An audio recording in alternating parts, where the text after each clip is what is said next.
anger that I felt for years, from childhood to teenagehood to adulthood, as a result of being sexually abused. So when we look at that word anger, it causes us to overreact. You have, yes, something has happened to you, you've been violated, and you have that right to feel angry. But at the same time, you also have the right to gradually let go of that anger to find healing in your life.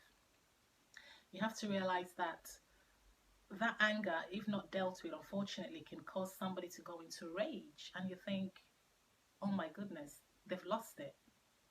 They've lost it. What happened? This person is so calm. What really happened? And I realized when I was dealing with this anger thing, there were times that it became so strong, I'd be shaking.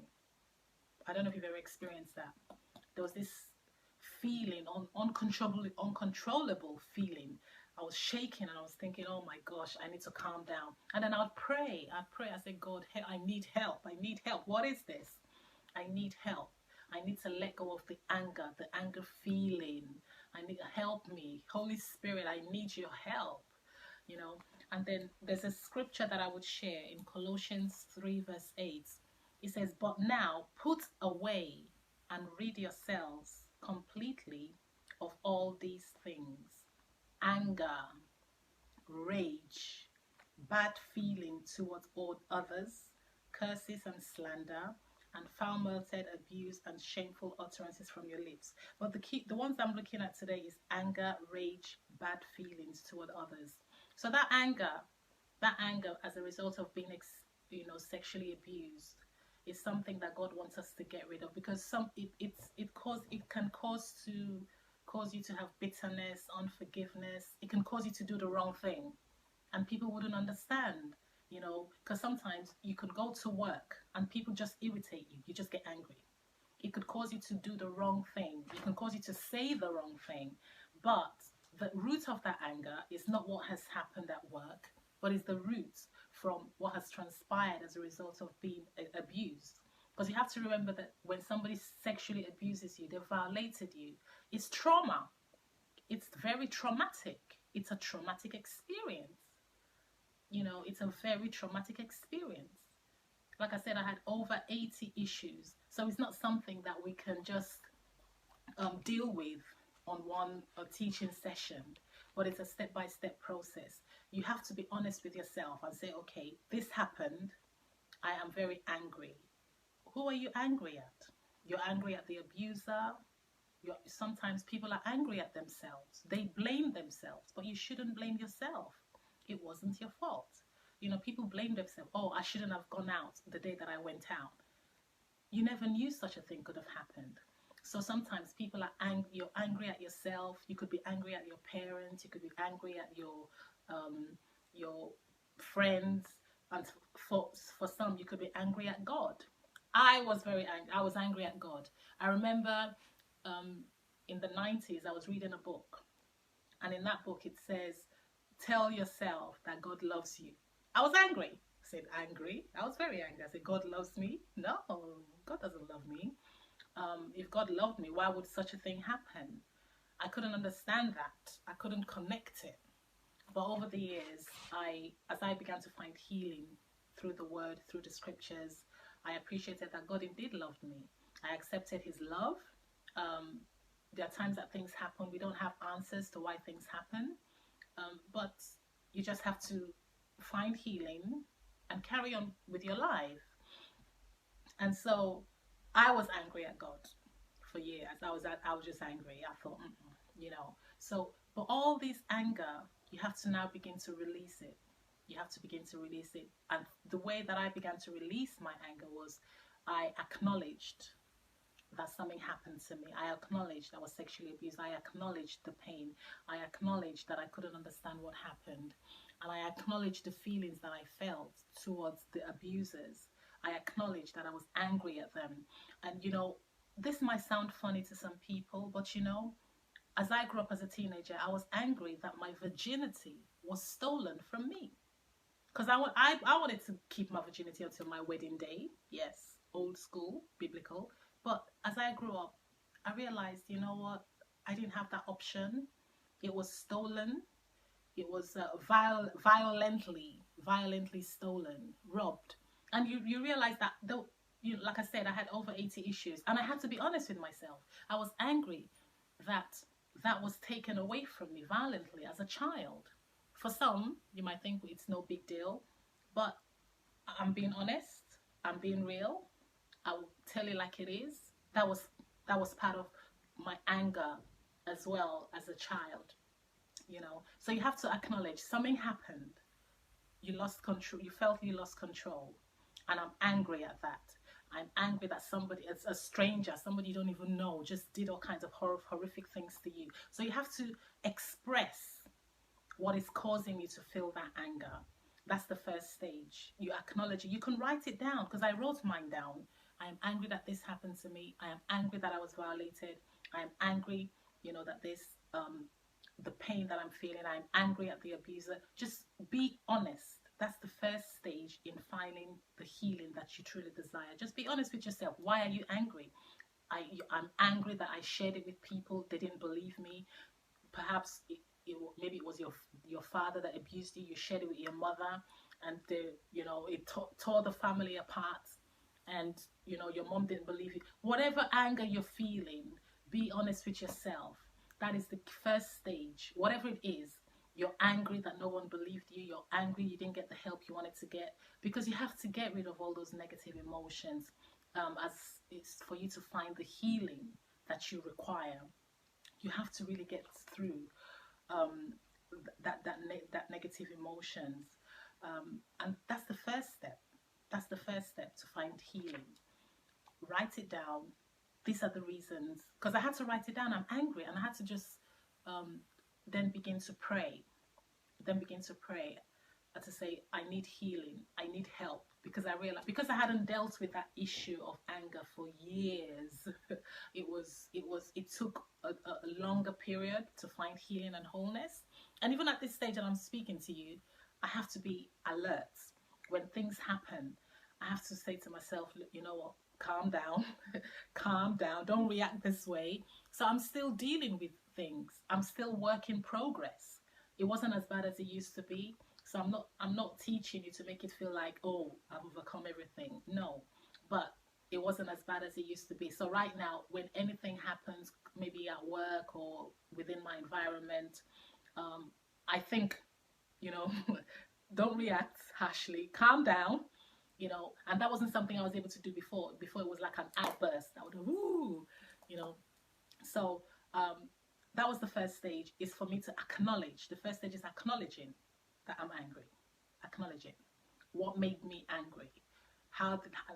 You also have to be honest with yourself. How has this affected my life? And then the third stage is you really need to begin to pray.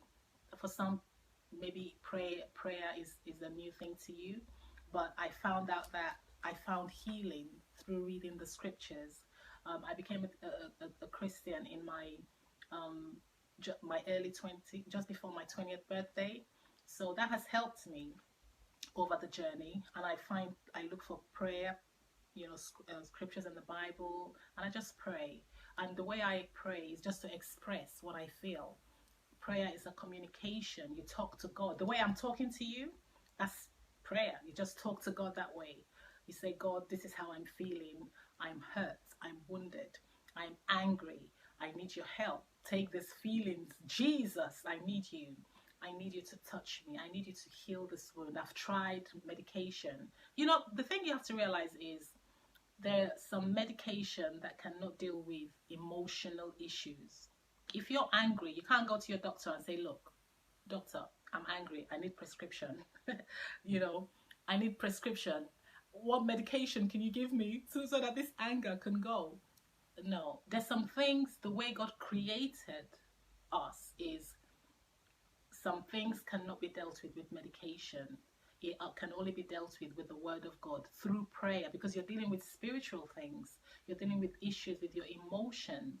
Emotionally, if you have a relationship that breaks down, you can't go to your doctor and say, okay, because of this pain, of this heartache, I need a medication to heal it. It takes prayer. It takes much more than that. And when you're dealing with certain emotions, you need prayer, you need the word, you need to just speak to God about it. You understand? You can go to the doctor if you've got a headache. You know, they can give you paracetamol, and you know it would ease the pain. But when you're dealing with wounds of emotions, you need the right prescription. And the Bible says the word of God is medicine. It goes through your spirit, it goes through your heart, it goes through your mind, it goes through your soul. So when you're dealing with very deep rooted negative emotions, you have to use the right prescription. Like I said, Proverbs 10:7 says the memory of the just is blessed. I had a lot of negative memories, and I tell you, it had to take the word of God to find healing. You can't get a prescription to deal with nightmares, because when you go to sleep, those things will follow you. So you need the word. You need the word. You need the to deal with certain things. The memory of the uncompromisingly righteous is a blessing. So what I did was, I was having a lot of negative memories, and then I found this scripture, and I thought, my goodness, my memory was not blessed at that time. So I had to begin to pray. I had to begin to talk to God. I say, God, clean my heart, heal my mind, heal my memories, heal these wounds. You can't get a prescription to wipe out the memory. Go to your doctor and say, God, doctor, I want to wipe out this memory. No, it's the word. So in dealing with the anger, the rooted anger, you have to now begin to pray and ask God to help you. For example, like I read Colossians 3:8, but now put away and rid yourselves completely of all these things: anger, rage. When it says put away, so it's also part of your responsibility as an individual to begin to put it away. And how do you put it away? You might be in a situation, you would have reacted really outrageously, but you now think and say, okay, if I become too angry in this way, it could lead to something else. It could lead to rage, and I end up doing something. So you begin to notice and observe your environment. You begin to know how to manage it. You begin to gradually put it away. You begin to ask the Holy Spirit. You begin, to help you. That if you find yourself in a situation, that you should take over your emotions, your reactions. And in James chapter 1, verse 19, it says, understand this, my beloved brethren, let every man be quick to hear, a ready listener, slow to speak, slow to take offense, and to get angry.